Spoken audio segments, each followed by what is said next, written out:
इस समय सावन का पवित्र महीना चल रहा है। सावन का महीना भगवान शिव और माता पार्वती बहुत ही प्रिय होता है। ऐसी मान्यता है कि सावन के महीने ही माँ पार्वती ने भगवान शिव को पति के रूप में पाने के लिए कठोर तप किया था। तब शिवजी ने प्रसन्न होकर माँ पार्वती को पत्नी के रूप में स्वीकार किया था। शास्त्रों में भगवान शिव और माता पार्वती से जुड़ी कई कहानियाँ प्रचलित हैं, जिसमें राजा दक्ष प्रजापति, उनकी पुत्री सती और भगवान शिव के विवाह से जुड़ी हुई हैं। भगवान शिव के ससुर और माता सती के पिता दक्ष प्रजापति भगवान शिव को कभी पसंद नहीं करते थे। दरअसल राजा दक्ष प्रजापति के द्वारा शिवजी को न पसंद किए जाने के पीछे कई तरह की पौराणिक कथाएं हैं।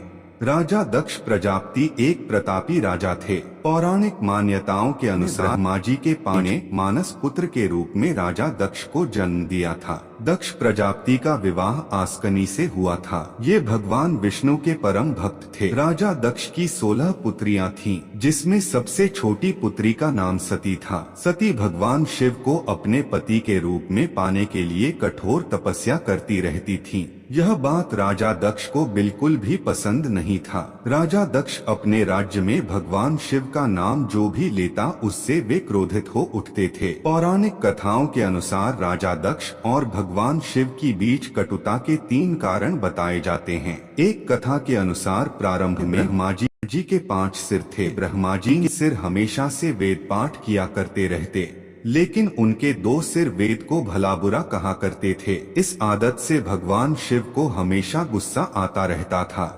फिर एक दिन इससे नाराज होकर उन्होंने ब्रह्मा जी के 5वें सिर को काट दिया। दक्ष प्रजापति अपने पिता ब्रह्मा जी के सिर को काटने की वजह से शिवजी पर क्रोधित रहते थे। दूसरे मत के अनुसार पार्वती जी ने सती के रूप में राजा दक्ष के यहाँ जन्म लिया था। सती के रूप में माता पार्वती भगवान शिव से ही विवाह करना चाहती थी, लेकिन सती के पिता राजा दक्ष को लगता था कि भगवान शिव सती के योग्य नहीं हैं। इसी कारण से जब सती के विवाह के उन्होंने अपने राज्य में स्वयंवर का आयोजन किया था, तो उसमें शिव जी निमंत्रण नहीं दिया था। हालांकि सती ने मन ही मन में भगवान शिव को अपना पति मान लिया था और भगवान शिव को प्रसन्न करने के लिए कठोर तप करती रहती। सती ने भगवान शिव का नाम लेते हुए स्वयंवर में पृथ्वी पर वरमाला डाल दी। तब स्वयं शिव वहां पर प्रकट होकर सती के द्वारा डाली गई वरमाला को पहन लिया था। इसके बाद शिव जी ने सती को अपनी पत्नी स्वीकार कर वहां से चल गए। यह बात राजा दक्ष को पसंद नहीं आई कि उनकी इच्छा के विपरीत सती का विवाह शिव के साथ हुआ। दक्ष के सामने शिवजी का नहीं उठना।